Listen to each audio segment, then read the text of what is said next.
हूँ कि पिछले 6-8 माह में जो चीज़ें हुई उसमें बिल्कुल इसमें कोई दूसरी राय नहीं है कि 3 ही बड़ी आवाज़ें थी, जिनमें से एक अरशद शरीफ साहब थे, एक समीर इब्राहिम साहब हैं और एक जो है वो इमरान रियाज खान साहब हैं। ये 3 ही बड़ी आवाज़ें थी और आप ये देखें कि ये तीनों आवाज़ें जो पाकिस्तान की बात कर रहे थे और करप्शन लूटमार के खिलाफ और इन सारी चीज़ों के, इमरान रियाज खान साहब बोल का हिस्सा हैं, समीर इब्राहिम साहब तो ज़ाहिर है पहले से ही बोल को ये सारी चीज़ें देख रहे हैं, तो अब अरशद शरीफ साहब भी बोल का हिस्सा बन रहे थे और बड़ी हमारी तवक्कुआत थी, बड़ा हमें इंतज़ार था कि अरशद शरीफ साहब आएंगे। और बल्कि मैं आपको बताऊं कि मैं चंद रोज़ पहले ही अपनी जो हमारी ब्यूरो की टीम है उनके साथ बैठा था,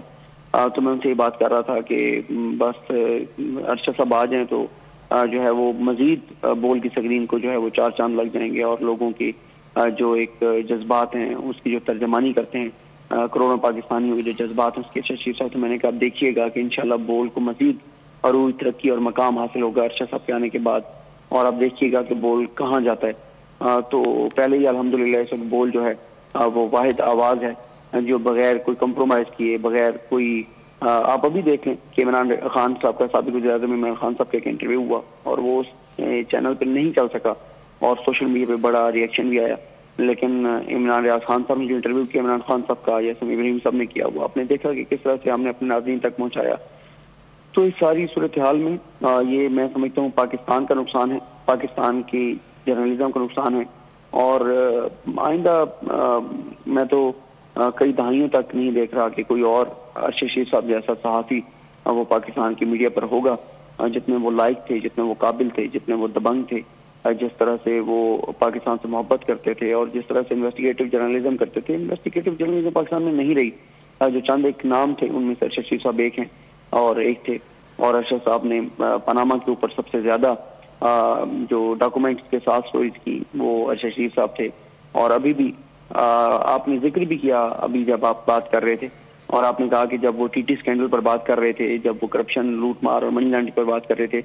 तो उस वक्त जो डॉक्टर रिजवान की गई तहकीकात हैं, डॉक्टर रिजवान साहब भी आपको पता है कि वो जिस तरह से उनकी वफात हुई, उनकी शहादत हुई, डॉक्टर रिजवान साहब एफआईए के जो जिम्मेदार थे जिन्होंने ये सारी तहकीकात को लीड किया, तो डॉक्टर रिजवान की हुई तहकीकात जो हैं उसकी तमाम फाइलें अरशद साहब की टेबल पर थी और पूरा एक जो है वो ढेर लगा हुआ था फाइलों का, और अरशद साहब ने बताया, एक्सप्लेन किया कि कैसे इस मुल्क को लूटा गया है, कैसे इस मुल्क को मुआशी तौर पर कमजोर किया गया है, कैसे अवाम के टैक्स के पैसे को चोरी किया गया है, कैसे चंद खानदान इस मुल्क को खोखला कर रहे हैं, कैसे चंद खानदान जो हैं वो इस मुल्क को, इसकी बुनियादों को कमजोर कर रहे हैं। तो ये सारी चीज़ें अरशद साहब ने जो है वो अपने प्रोग्राम में एक्सप्लेन की और वो मुसलसल इस पर बात करते थे। अभी भी आप देख लें कि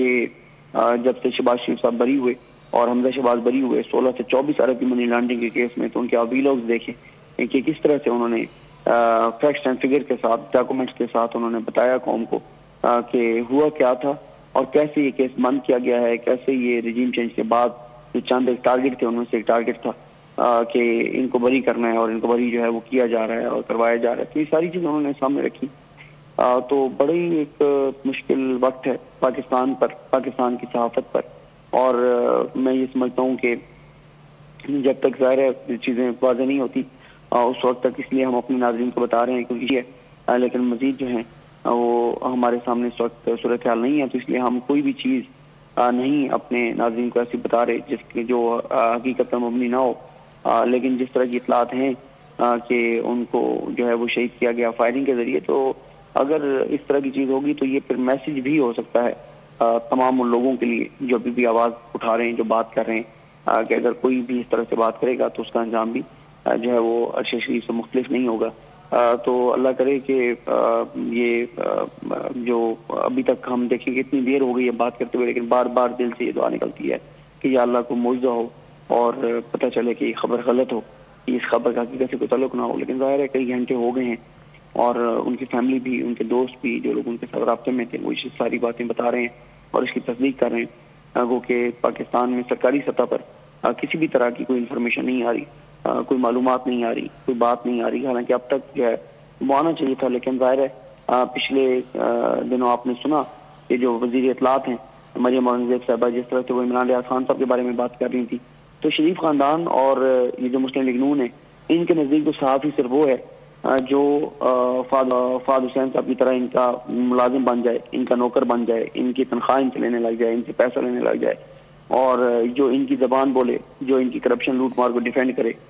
जो बताए कि करप्शन तो होती है, पूरी दुनिया में होती है, कोई मसला नहीं है, तो वो इनके नज़दीक साफ़ी हैं।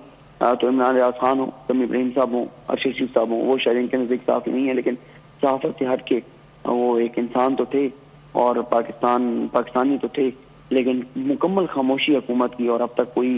इस हवाले से हुकूमत का कोई रद्द-ए-अमल ना आना और हुकूमत का कोई इंफॉर्मेशन ना आना, हुकूमती इदारों की खामोशी, वो समझ से बालातर है कि क्यों ये मुजरमाना खामोशी है। बताएं, पाकिस्तान के फॉरेन ऑफिस के पास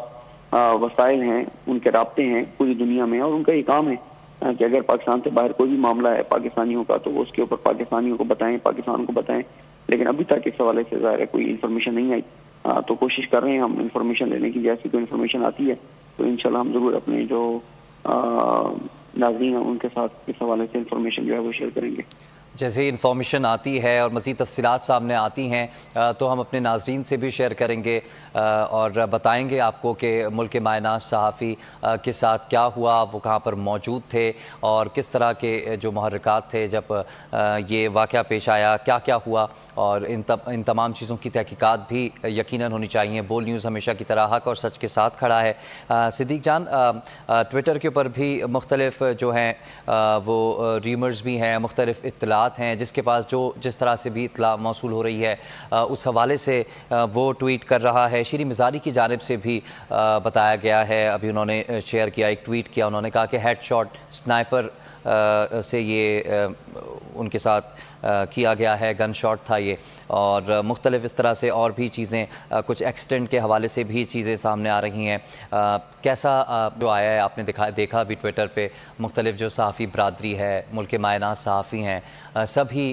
यकज़बान हो चुके हैं, और बताइएगा ट्विटर पे इस वक्त क्या चल रहा है। देखिए, ट्विटर पे हर पाकिस्तानी जो है वो इस वक्त दुख का इजहार कर रहा है, तकलीफ का इजहार कर रहा है, और वो यही कह रहा है कि